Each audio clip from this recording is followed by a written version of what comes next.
कभी सोचा है हम सब असल में बने किस चीज से हैं? मतलब बिल्कुल बुनियादी लेवल पर। आज हम इसी सवाल का जवाब ढूंढने वाले हैं।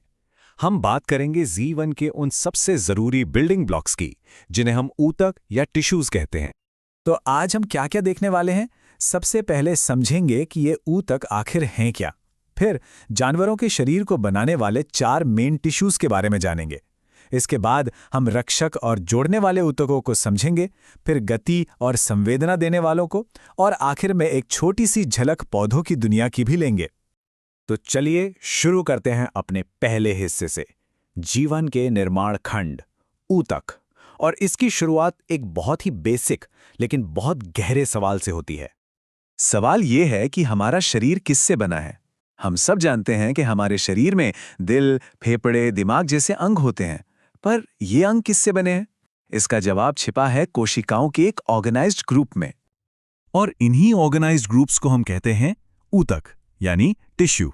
ऊतक क्या है? ये कोशिकाओं का एक ऐसा ग्रुप है जिनका ओरिजिन, यानी कि जिनकी उत्पत्ति एक जैसी होती है, और ये सब मिलकर एक खास काम करते हैं, बिल्कुल एक टीम की तरह। सोचिए, ये सेल्स की एक स्पेशलिस्ट टीम है जिसे एक ही मिशन दिया गया है। और पता है, इन ऊतकों की पढ़ाई को भी एक खास नाम दिया गया है।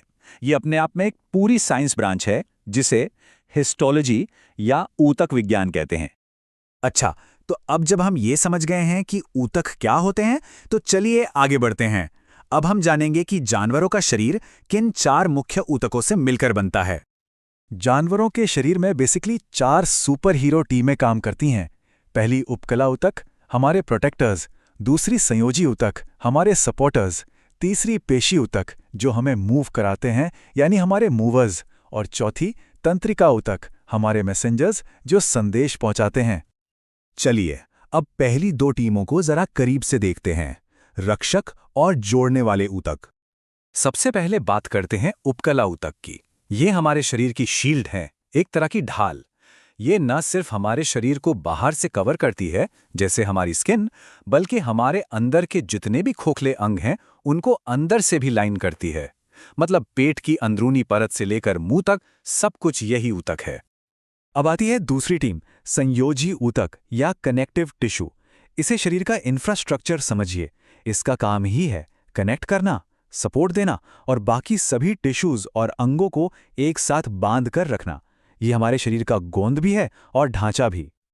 और कनेक्टिव टिश्यू की सबसे मजेदार बात क्या है पता है? ये बहुत अलग अलग तरह के होते हैं। और इसका सबसे हैरान करने वाला एग्जाम्पल है हमारा खून। जी हां, ब्लड एक लिक्विड कनेक्टिव टिश्यू है जो पूरे शरीर में पोषक तत्व और ऑक्सीजन पहुंचाने का काम करता है। खून के अलावा और क्या, हमारी हड्डियां यानी अस्थि, ये भी एक तरह का कनेक्टिव टिश्यू ही है। बस ये बहुत कठोर और मजबूत होता है ताकि हमारे शरीर का पूरा ढांचा बना सके और हमारे जरूरी अंगों को प्रोटेक्ट कर सके। और एक और एग्जाम्पल है उपास्थि, जिसे कार्टिलेज कहते हैं। ये हड्डियों जितना सख्त नहीं होता, बल्कि लचीला होता है। ये हमारे जोड़ों के बीच कुशन का काम करता है। और हाँ, हमारी नाक और कान में भी यही होता है।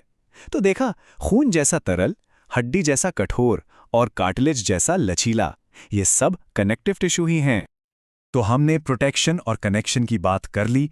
अब चलते हैं हमारी अगली 2 टीमों की तरफ, वो ऊतक जो हमें गति और संवेदना देते हैं।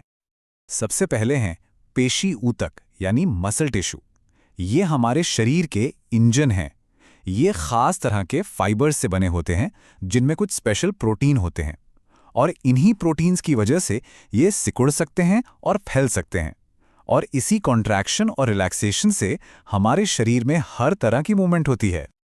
मसल टिश्यू भी 3 तरह के होते हैं। देखिए, पहले हैं रेखित यानी स्ट्रिएटेड मसल्स। इन पर हमारा कंट्रोल होता है, जैसे जब हम हाथ या पैर हिलाते हैं। ये ऐच्छिक होती हैं। दूसरे हैं अरेखित या अनस्ट्रिएटेड। ये अनैच्छिक होती हैं, मतलब इन पर हमारा कंट्रोल नहीं होता। ये हमारे अंदरूनी अंगों में होती हैं, जैसे पेट की दीवार में। और तीसरा, सबसे स्पेशल, हृदपेशी यानी कार्डियक मसल्स। ये भी अनैच्छिक हैं, और जैसा कि नाम से ही पता चल रहा है, ये सिर्फ और सिर्फ हमारे दिल में होती हैं, जो बिना थके पूरी जिंदगी काम करती हैं। और अब आती है हमारी चौथी और आखिरी टीम, तंत्रिका ऊतक यानी नर्वस टिश्यू। ये हमारे शरीर का कम्युनिकेशन नेटवर्क है, बिल्कुल बिजली के तारों की तरह। इसका काम है दिमाग से शरीर तक और शरीर से वापस दिमाग तक सिग्नल को तेजी से पहुंचाना। इसी की वजह से हम सोच पाते हैं, महसूस कर पाते हैं और किसी भी चीज पर रिएक्ट कर पाते हैं। तो ये तो हो गई जानवरों के शरीर की 4 कमाल की टीमें। लेकिन ये शानदार ऑर्गेनाइजेशन सिर्फ जानवरों तक ही सीमित नहीं है। पौधों का क्या? उनकी दुनिया में भी क्या ऊतक होते हैं? जी हाँ, बिल्कुल होते हैं, और उनका सिस्टम भी बहुत दिलचस्प है। पौधों में टिश्यूज को हम मोटे तौर पर 2 मेन कैटेगरी में बांट सकते हैं। एक हैं विभाज्योतकी या मेरिस्टेमेटिक टिश्यूज और दूसरे हैं स्थायी यानी परमानेंट टिश्यूज।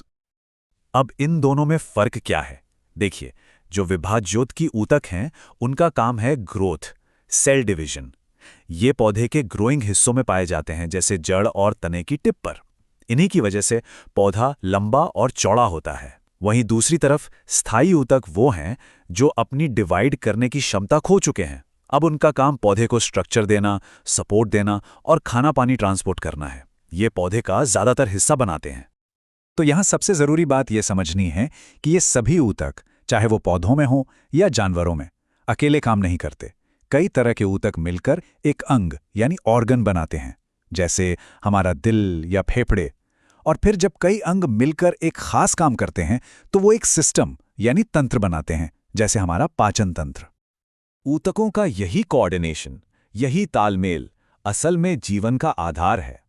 ये एक अविश्वसनीय रूप से जटिल लेकिन उतनी ही खूबसूरत व्यवस्था है, और ये हमें सोचने पर मजबूर करती है कि क्या हम कभी इसकी पूरी कॉम्प्लेक्सिटी को, इसकी पूरी जटिलता को समझ भी पाएंगे।